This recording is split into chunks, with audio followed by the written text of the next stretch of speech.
Bueno, muy buenas tardes. Muchas gracias a la doctora Vázquez y a todos los organizadores por invitarme.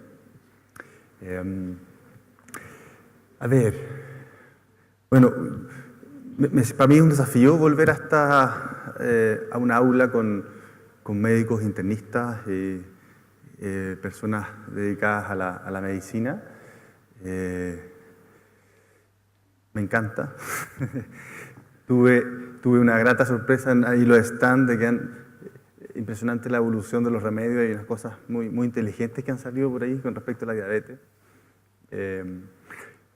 Y de alguna forma yo me formé en psiquiatría y como que estas cosas tan del cuerpo, tan importantes, tan vitales, como que a veces las olvidamos. Entonces, primera cosa como que me llamó la atención, como la importancia de volver a eso, como a lo básico. Para mí, por lo menos. Bueno, les quiero hablar de mindfulness y les puse, como amplié el título y puse mindfulness y sus aplicaciones clínicas. ¿Alguien sabe lo que es mindfulness aquí? Levante la mano a alguien que pueda tener una idea. Una persona, por lo menos. Ok, ya. Interesante, ok. Bueno. Entonces vamos a hacer una introducción para ver cómo introducimos el término. Primero, cuando como seres humanos queremos tener acceso al conocimiento de cómo funcionan las cosas naturales, cómo funciona la mente, cómo funcionan los procesos de vida, los procesos en el organismo, hay dos posibles miradas. Una, que es la que se ha cultivado en Occidente, que viene de los griegos y que es la mirada en tercera persona, es decir, en donde a través de un método científico yo observo algo afuera de mí y saco conclusiones. Mi experiencia como quien observa es poco considerada en esa metodología. Entonces, por ejemplo, tenemos ahí para resumir, digamos, esta mirada de cómo funcionan las cosas de la vida. Por otro lado, en Oriente, hace más de 5.000 años, el método de observación de alguna forma significó un giro de este telescopio, de este microscopio, hacia la propia experiencia interna. Y en ese giro, la herramienta que se utilizó fue la meditación. Y dentro de las formas de meditación se encuentra la meditación mindfulness, que le voy a hablar más adelante. Entonces, hoy en día estamos en una especie de confluencia de epistemologías, es decir, de formas de acceso al conocimiento. Y ha existido una apertura por parte de Occidente, con todo su método científico, a conocimientos y prácticas provenientes de tradiciones contemplativas. Mindfulness puede definirse como la capacidad de prestar atención a la experiencia del momento presente. Y es esta práctica la que ha sido integrada en el ámbito de la salud, de la ciencia, y vamos a ver también otras aplicaciones. En esta ponencia me quiero centrar principalmente en algunos correlatos neurocientíficos e inmunológicos de lo que se ha llamado las intervenciones basadas en mindfulness, intervenciones clínicas basadas en prácticas de meditación. En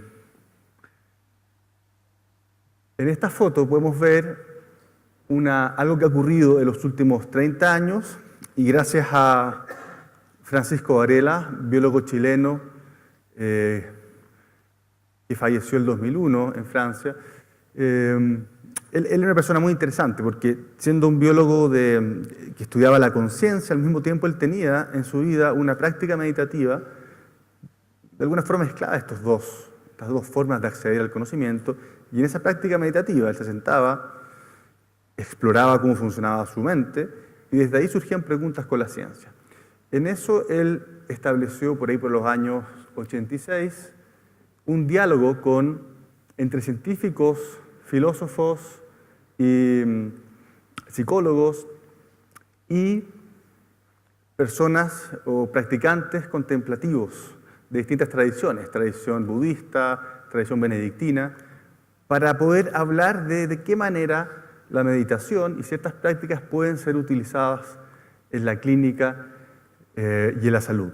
Este encuentro fue el 2005, ellos se vienen reuniendo hace unos 30 años y a partir de eso se ha dado realmente un vuelco en la ciencia al incorporar distintas perspectivas.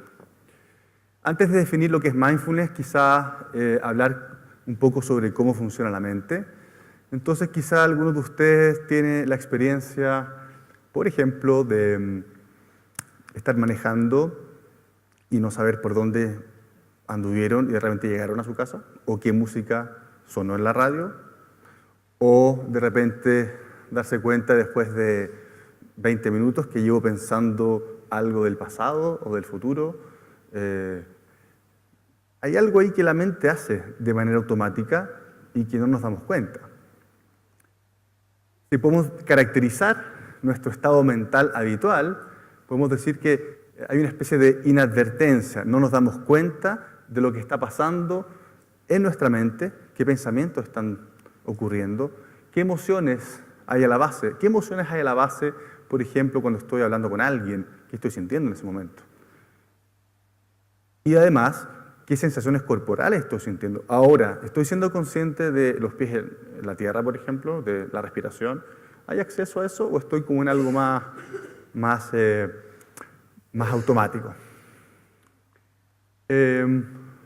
Otra característica de la mente es algo que se llama en la psicología conductual la evitación experiencial, y es la idea de que frente a algo que no nos gusta a nivel corporal, emocional, incluso mental, hacemos algo que es como una retirada instintiva. No queremos estar en contacto con eso.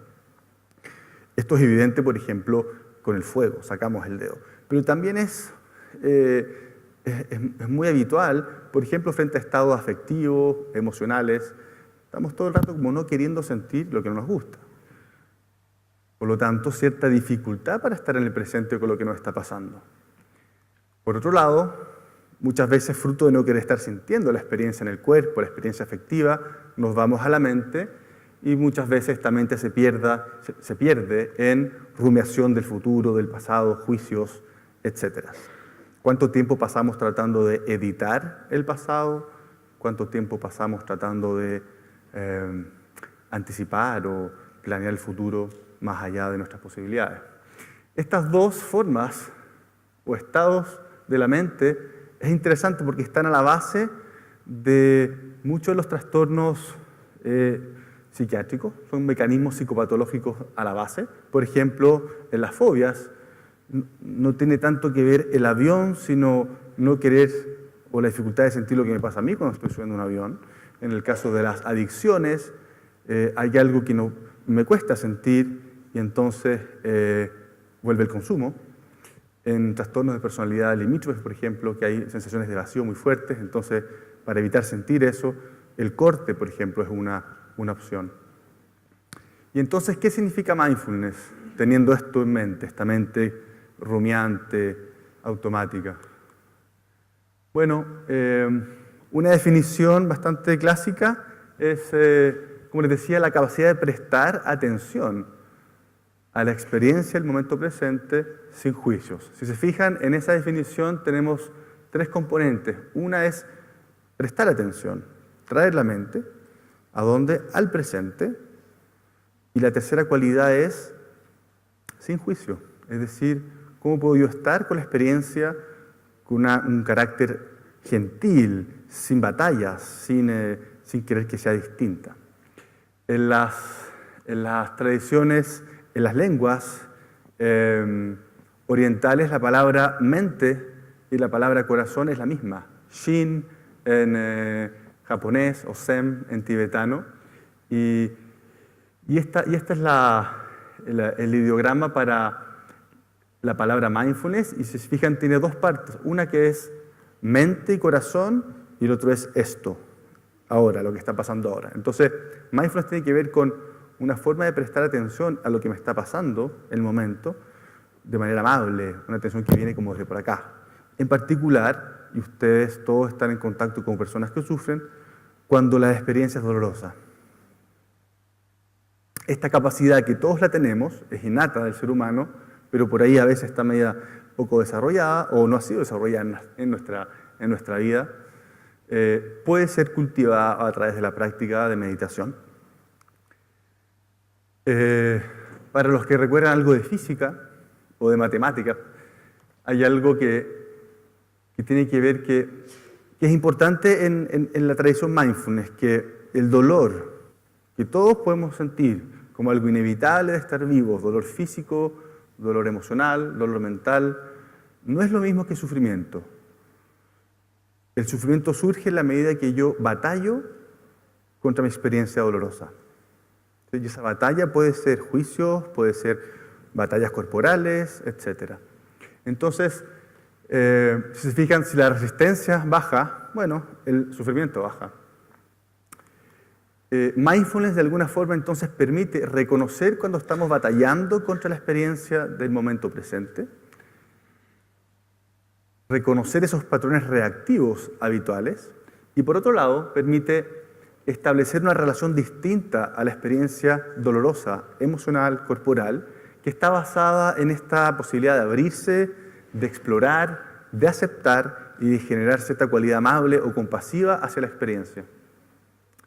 En el año 1979, en Estados Unidos, en el hospital de Massachusetts, de la Universidad de Massachusetts, había un señor que se llamaba Jon Kabat-Zinn, y él era biólogo del MIT, biólogo molecular, había trabajado con Salvador Luria.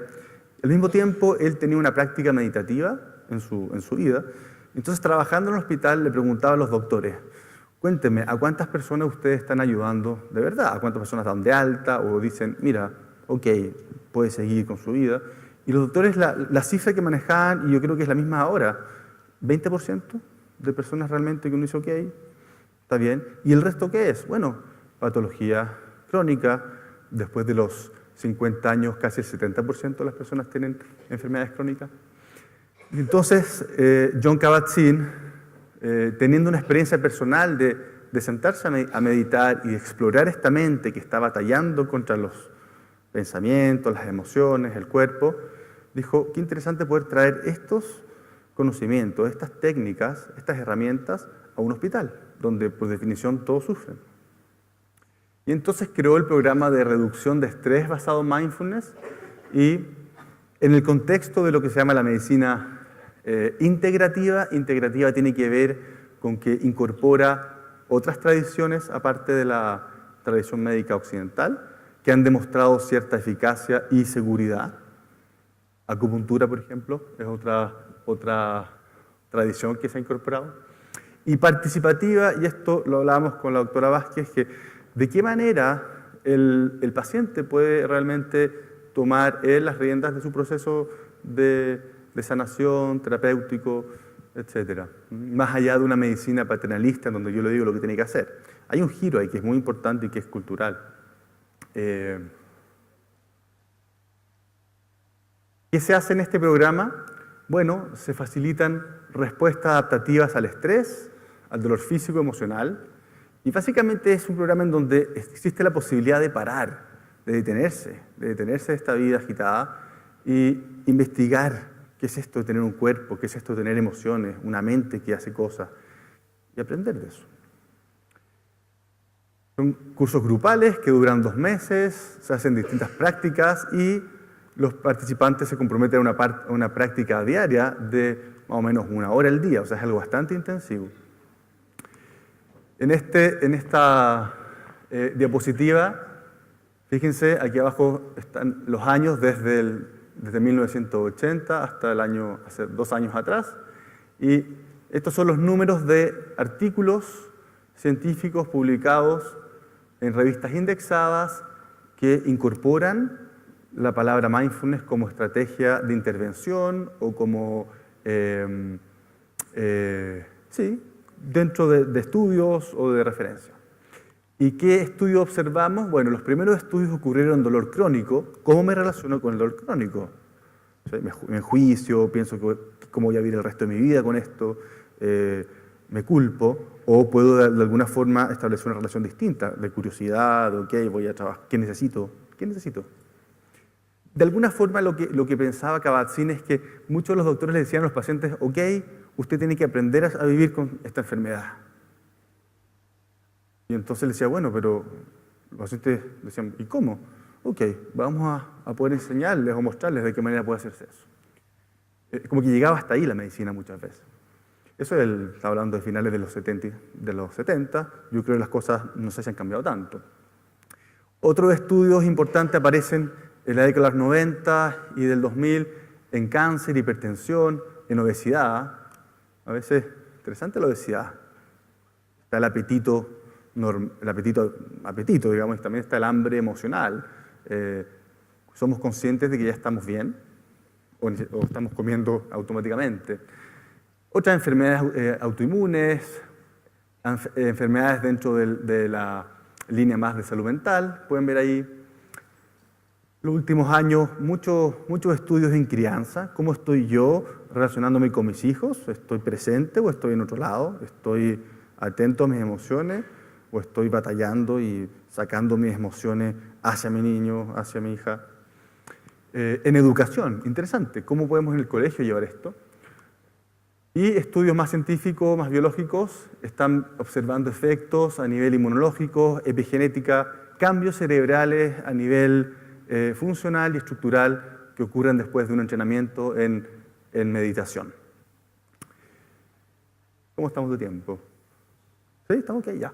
Entonces, les quiero mostrar ahora una serie de estudios para que vean más o menos los distintos escenarios donde se ha ido aplicando esto. Este es del 98. Es interesante, esto es un grupo de personas con psoriasis severa que están en un tratamiento habitual con luz ultravioleta. Entonces, un grupo continúa con el tratamiento habitual de la luz y el otro grupo, mientras están haciendo el tratamiento, les ponen una grabación que los guía a una práctica de meditación. Es decir, los guía a estar presente, reconociendo en qué está el cuerpo, qué está pasando ahí. Y fíjense, no sé si se nota bien, pero esto es el aclaramiento de la piel. Y fíjense cómo aquí en el grupo que tenía el cassette en esa época, la piel se aclara, es decir, la psoriasis baja antes que el grupo control. Y esto para los dos tipos de tratamiento. Entonces aquí ya hay un primer estudio que empieza a hablar de qué manera los estados mentales pueden afectar o influir en los estados inmunológicos, los estados cutáneos. Interesante ahí el cerebro y la piel como mismo origen embrionario. Este es un estudio más reciente, de hace unos 4 años. Fíjense, este es un estudio randomizado donde hay 173 hombres con VIH positivo, con CD4 más de 250, sin tratamiento retroviral, porque están con una carga todavía más o menos ok. Y entonces hacen el curso de 8 semanas con práctica diaria versus el grupo control. Y lo que se observa es muy interesante, porque fíjense lo que ocurre acá con los CD4, aumentan considerablemente hacia el final del curso y se mantienen más o menos estables y ya al año bajan un poco. Y esto se correlaciona con síntomas mentales y físicos en las escalas clásicas. ¿Okay? Entonces, nuevamente, como un estado mental, generar ciertos hábitos distintos de cómo regular el estrés, tiene correlatos biológicos inmunológicos. Este es otro estudio en donde, nuevamente, este grupo, sujetos hacen el curso 8 semanas y los comparan con un grupo control activo, es decir, personas que también se reúnen en un grupo semanalmente, en las casas también hacen algunas actividades, pero que no incluyen mindfulness o prácticas de meditación. Y fíjense que lo que hacen aquí es que les inyectan, no me acuerdo bien, pero se genera una ampolla y le succionan para ver cómo están las moléculas inflamatorias. Y si pueden ver aquí esta línea roja, es como disminuyen el TNF-alfa y interleuquina 8. ¿Okay? Este es un estudio del año antepasado en donde sujetos que son meditadores con cierta experiencia hacen un retiro de 7 horas y lo que hacen aquí es medir expresión genética de ciertas moléculas que tienen que ver con la regulación de la inflamación. Y lo que observan es una disminución de ciertas histonas encargadas de metilaciones o de acetilaciones de genes que tienen que ver con, que son responsables de cadenas proinflamatorias, al igual que genes de la COX-2 y de la RIPK. Yendo al cromosoma a una parte más macro del cromosoma, la actividad telomerasa, que es las enzimas que están, que hacen que al dividirse el cromosoma se vaya perdiendo los telómeros. Esa actividad telomerasa es predictor de viabilidad celular a largo plazo. Y estos son sujetos que hicieron un retiro de 3 meses de meditación intensivo. Estamos hablando acá de un retiro de 3 meses. Es algo que quizá no es tan cercano a la realidad de cada uno, pero bueno, son experimentos que se hacen versus un control lista de espera y fíjense cómo aumentó la actividad telomerasa y esto estuvo asociado a una disminución del neuroticismo, que es como ese estilo, el neuroticismo es un estilo de personalidad, un rasgo de personalidad que es preocupación, mal genio, irritabilidad, envidia. Bajó el neuroticismo, aumentó el sentido de vida, que es como, ¿qué es lo importante realmente en la vida? Hace poco veía un estudio, escuchaba un estudio en una isla en el sur de Japón, donde muchos sujetos llegaban a los 100 años y les preguntaban, ¿y cuál es el secreto? Y decían 2 cosas. Comemos y siempre nos queda un poquito de hambre, interesante, y lo otro es, hay algo en la cultura que nos han enseñado que al despertarnos nos preguntamos qué es lo que realmente nos importa, ¿no? Sentido de vida. Esta se me corrió porque es saltémosla. Y algunos estudios que tienen que ver con los cambios morfológicos y funcionales en el cerebro con meditación. Aquí podemos ver a Matthew Ricard, que estuvo el año pasado en Chile, considerado el hombre más feliz del mundo. Le carga que le digan eso, pero en los escáneres muestra como que explotan los escáneres en áreas que tienen que ver con felicidad y bienestar. Bueno. Este es un estudio de ya tiene sus años, pero es interesante porque, fíjense, esto es un grupo de empresarios, no un estudio de personas, no es clínico, pero bueno, son empresarios que tienen un cierto nivel de estrés, están funcionando, y con lista de espera, y hacen el programa de 8 semanas, y antes de entrar en el programa les toman una medición de electroencefalograma, y las neurociencias afectivas ya llevan un tiempo diciendo que hay una activación más a derecha o izquierda y que esa activación se distribuye de forma normal en la población y que las personas que tienen más activación a derecha en general tienen más estrés, más emociones difíciles versus las personas que tienen mayor actividad natural a izquierda, que son personas que de alguna forma tienen mejores emociones más positivas o se recuperan más rápido de situaciones difíciles. Y lo interesante es que después del programa de dos semanas y 4 meses después, aquí está, esto es 4 meses después, hay un giro de mayor activación a izquierda que se correlaciona con menores niveles de ansiedad y el efecto se mantiene. 4 meses. Al terminar el curso de 8 semanas, a estos sujetos los vacunaron contra la influenza, cosa que está ocurriendo ahora, ¿no es cierto? Me acuerdo la semana pasada. Y interesante que el grupo que hizo el curso mostraron, se observó mayor títulos de anticuerpos, curiosamente, ¿eh? Y que a mayor actividad frontal izquierda, esta alza se correlacionó positivamente con el alza de anticuerpos. Interesante. Estados mentales, funcionamiento cerebral, correlato inmunológico. Este otro estudio de hace unos 5 años, donde nuevamente sujetos hacen el curso de 8 semanas y lo que se observa acá es, ya no son cambios funcionales a nivel de electroencefalograma, sino cambios anatómicos, morfológicos, y lo que se observa es crecimiento del hipocampo izquierdo. El hipocampo es una zona muy importante en los procesos de memoria y también en procesos de regulación emocional. Entonces, fíjense, estamos viendo aumento de materia gris. El hipocampo es una de las pocas zonas del cuerpo, del cerebro, en donde se ha demostrado neurogénesis. Y otras zonas que también mostraron un aumento. Esto probablemente no es neurogénesis, sino mayor volumen o dendrita. Zonas de la corteza cingulada posterior, que tienen que ver con la narrativa sobre uno mismo, la unión temporoparietal, que tiene que ver con la capacidad de atribuir estados mentales al otro, empatía y teoría de la mente, etc. ¿Esto significa 3 minutos? ¿Sí?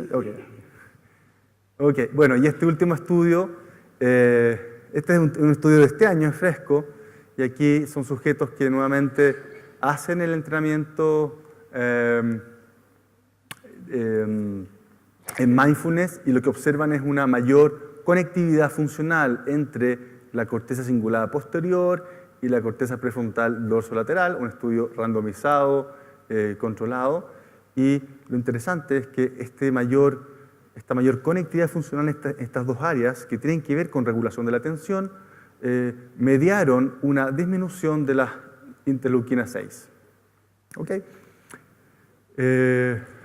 Entonces, mindfulness como práctica personal en el contexto de la medicina participativa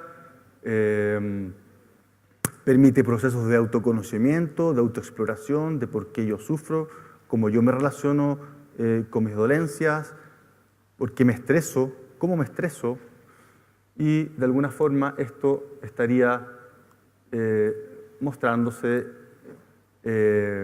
mejorías a nivel clínico y a nivel biológico. Los estudios están siguiendo, como veían, hay un crecimiento exponencial. A mi juicio es importante en los contextos donde se están dando estos estudios, incluir más variables biológicas y también correlatos de la experiencia de los participantes en primera persona. Pero lo interesante es que las ciencias están apuntando, o las neurociencias están apuntando hacia un comprender las bases de un buen relacionarse con uno mismo y con los demás a la base de la salud. Algunas fotos también, estas las saqué yo, así que vale como fotos que están trayendo. Esto es en el Huerquehue, por acá, una vez que subí en el invierno, que interesante ese paseo. Estas son las actividades que estamos haciendo, mindfulness para niños, para padres y sus niños, mindfulness para depresión y ansiedad y para el estrés. Muchas gracias.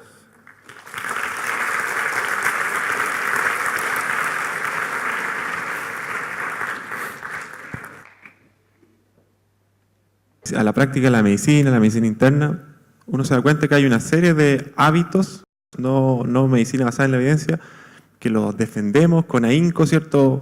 El típico que yo molesto a los estudiantes en la sala es la atorvastatina, los accidentes cerebrovasculares isquémicos, etcétera, que cuando uno revisa tienen evidencia escuálida, tienen NNT que llegan a ser curiosos.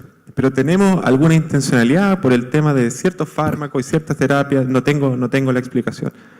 Después uno mira hacia otros lados y vamos a ver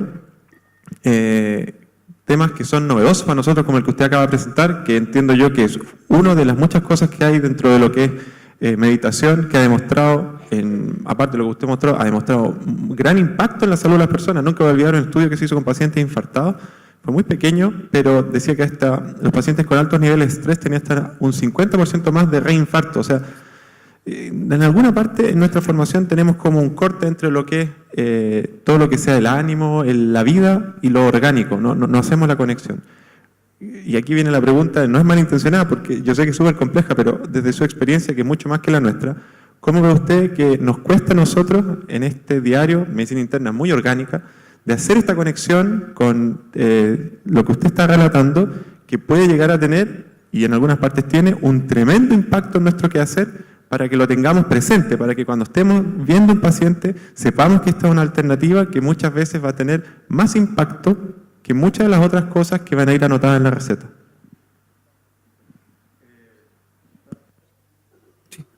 ¿Sí? ¿Se está hablando? Bueno, tú hiciste la pregunta del millón, ¿cierto? ¿Cómo pasamos de una medicina que uno podría llamar más paternalista, ¿te fijáis? Basado en una ciencia que conocemos, a una medicina donde el paciente realmente se involucra y hace cosas por él? Eso es difícil, ¿no es cierto? Yo trabajo en un hospital en donde es como, bueno, ¿y usted qué está haciendo? ¿Qué le hace bien? ¿Qué hace por usted? ¿Cómo es su agenda? ¿Cuánto tiempo tiene para usted? Es como devolver la pelota al paciente. Y yo creo que por ahí va la cosa, digamos. Yo creo que es responsabilidad de los médicos, de alguna forma, invitar a que los pacientes busquen otras cosas. Actividad física, cambios en la dieta, hablábamos con la doctora Vázquez. Yo creo que es importante informarse que estas cosas están teniendo un efecto positivo. Es bueno, porque el médico es respetado y el equipo de salud es respetado. Entonces uno dice, mire, usted vaya, yo a mis pacientes de la consulta le digo, pacientes con trauma, pacientes con, digamos, con cuadros ansiosos importantes, les digo, bueno, pero haga yoga, métase, haga ejercicio, medite, porque yo sé que de alguna forma hay resultados que van a ser útiles. Pero ¿cómo hacerlo cosa de que no sea una indicación más, que a veces puede generar cierta resistencia? ¿Cómo mostrar al paciente que podría ser interesante y cómo poder generar cierta motivación desde el paciente? Creo yo. Sí. O sea, hay cosas como que de repente uno dice, no esperemos que los remedios hagan todo. Yo creo que por ahí va, por un educar, por un preguntarle qué cosas ya está haciendo el paciente que le hagan bien, que pueda potenciar, e invitarlo a explorar cosas nuevas. Cosas tan simples como ejercicio físico, caminar.